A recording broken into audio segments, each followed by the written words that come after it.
Hi everyone, welcome back to trading with bro.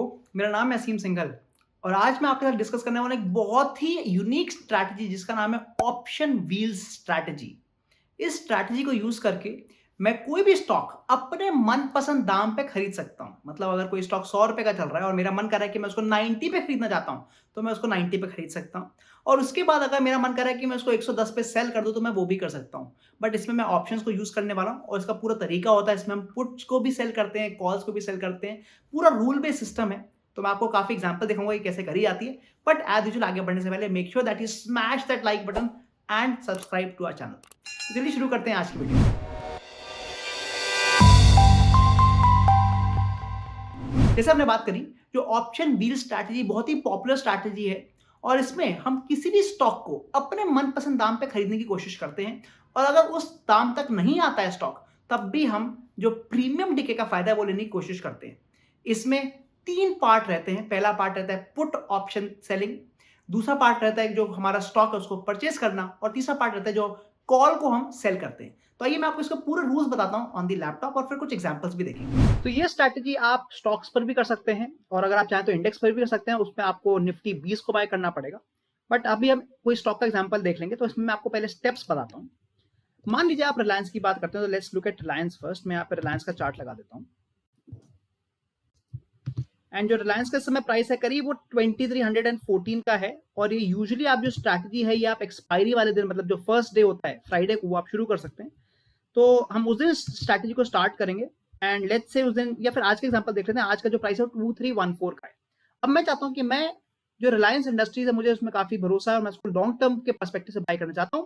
But मैं इसको थोड़े सस्ते दाम पे बाय करना चाहता हूं। मतलब मान लीजिए मैं इसको 2250 के आसपास बाय करना चाहता हूं, ठीक है, या 2250 के एग्जाम्पल ले लेते हैं। तो इसमें फर्स्ट स्टेप क्या है? सबसे पहला स्टेप है यहाँ पर कि हम जिस प्राइस पर अपने स्टॉक को परचेज करना चाहते हैं, हम उस प्राइस की पुट को सेल कर देंगे।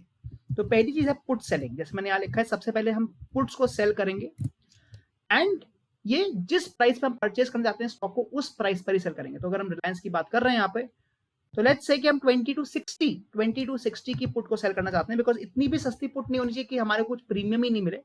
तो ये चेक कर लेते हैं रिलायंस की पुट का कितना है। करीब ₹7.60 चल रहा है, अराउंड 7.6। तो मान लीजिए हमने यहाँ पे 7.6 की पुट को सेल कर दिया। तो हमने यहाँ पे पुट सेल कर दी है एट 7.6 रुपीज। अब दो दो कंडीशन बनती है, या तो अगर तो रिलायंस 2260 के ऊपर रह जाता है तो हमारे को पूरा का पूरा जो प्रॉफिट है मिल जाएगा। मतलब जो हमारी ऑप्शन है वो वर्थलेस एक्सपायर कर जाएगी और हमारे को 7.6 मल्टीप्लाइड बाय लॉट साइज जो कि 250 है, हमारे को पूरा का पूरा प्रॉफिट मिल जाएगा। और ये हर महीने हम करते रह सकते हैं जब तक ये लेवल अचीव नहीं हो जाता। बट मान लीजिए कि आपका करंट मंथ में ये लेवल अचीव हो जाता है, मतलब जो आपका रिलायंस है वो 2260 के नीचे आ जाता है। अब वो जैसे ही 2260 के नीचे आ जाएगा, ये जो पुट ऑप्शन आपने सेल करी है वो इन द मनी बन जाएगी। जैसे इन द मनी बनेगी, हमारे को इसमें प्रॉब्लम लेने की बात नहीं है, बिकॉज हम एनीवे इस स्टॉक को परचेस करना चाहते थे। और एक्सपायरी वाले दिन आप इस पुट को एग्जिट कर सकते हैं। और जैसे ही पुट को एग्जिट करेंगे तो एक्सपायरी वाले दिन आप क्या करेंगे, सेकंड स्टेप हमारा होगा, on the day of the expiry हम इस पुट को एग्जिट कर लेंगे। मतलब हम पुट में लॉस बुक कर लेंगे और उसी समय जो भी प्राइस चल रहा है रिलायंस का, हम उसको परचेस कर लेंगे। तो हम रिलायंस को यहाँ पे परचेस भी कर लेंगे। तो हमने इसको हम दूसरी तरह से बोल सकते हैं कि ये जो स्टॉक है हमारे को असाइन हो चुका है।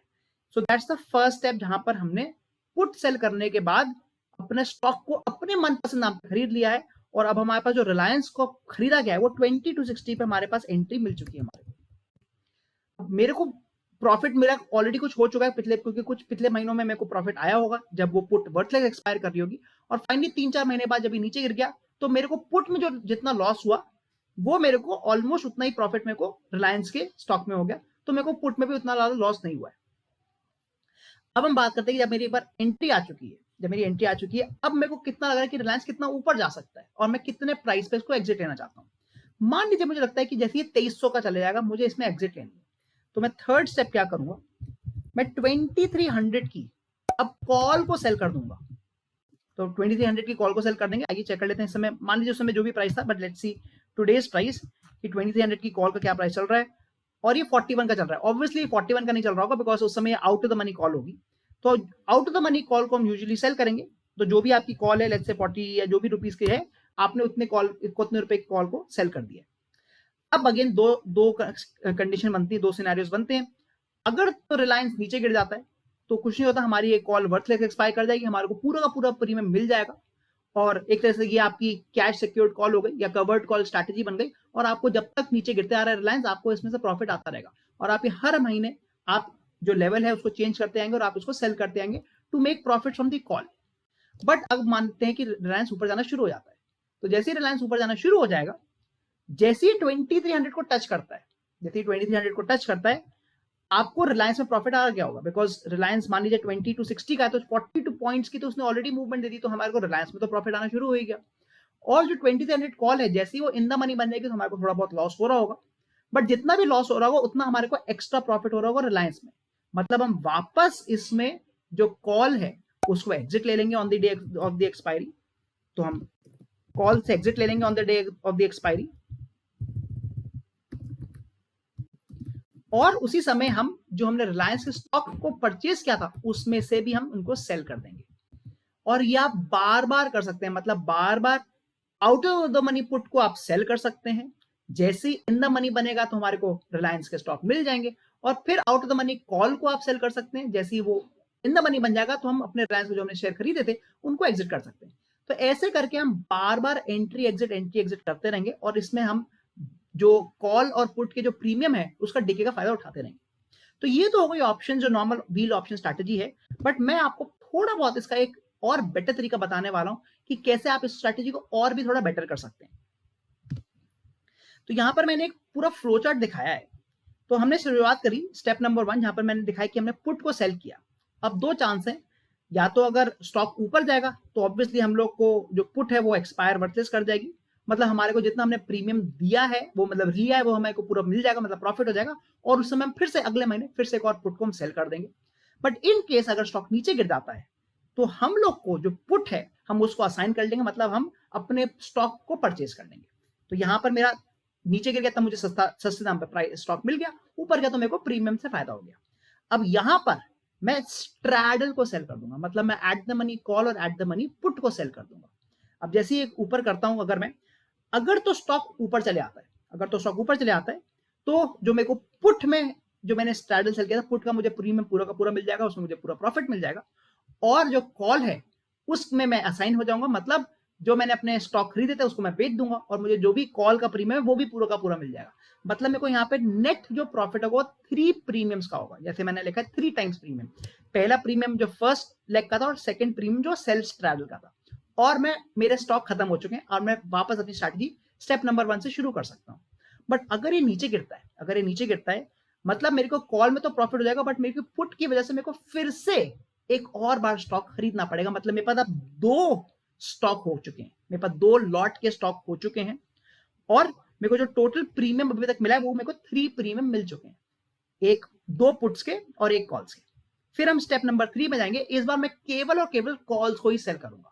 अब मैं पुट्स को सेल नहीं कर सकता बिकॉज अगर मैं पुट को सेल करता चले जाऊंगा और मार्केट अगर नीचे चलता चला गया तो मेरे पास बहुत सारे स्टॉक हो जाएंगे, मुझे वो भी नहीं करना है, मुझे वो रिस्क नहीं लेना है, तो मैं केवल कॉल्स को ही सेल करूंगा।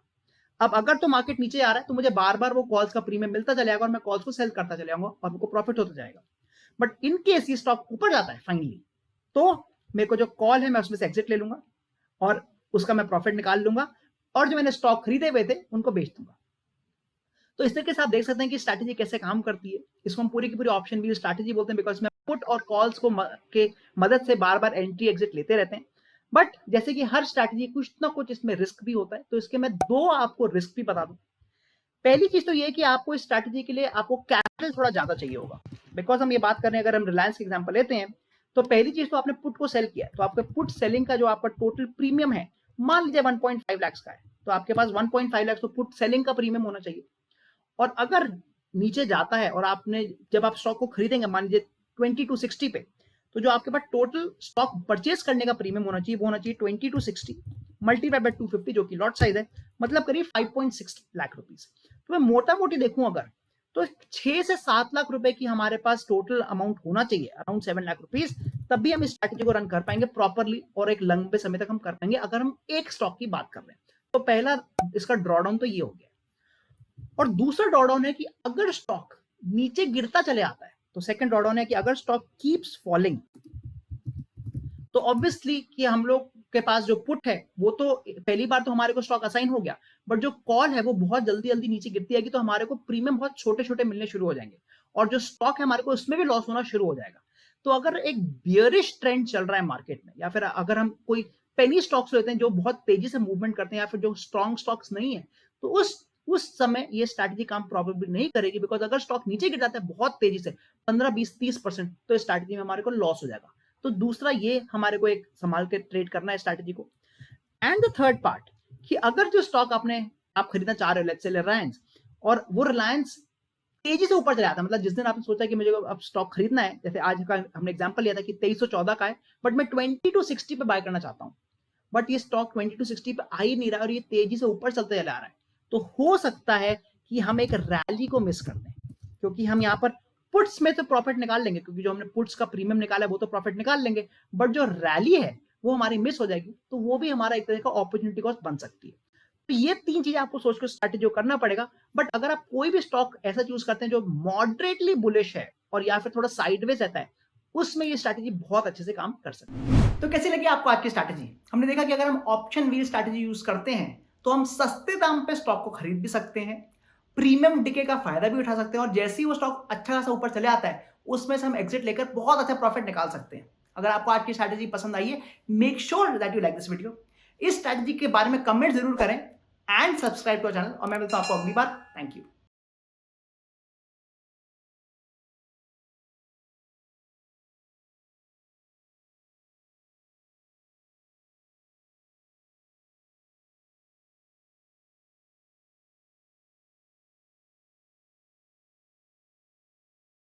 Investment in securities market are subject to market risks. Read all the related documents carefully before investing. Please read the risk disclosure documents carefully before investing in equity shares, derivatives, mutual fund, and or other instruments traded on the stock exchanges.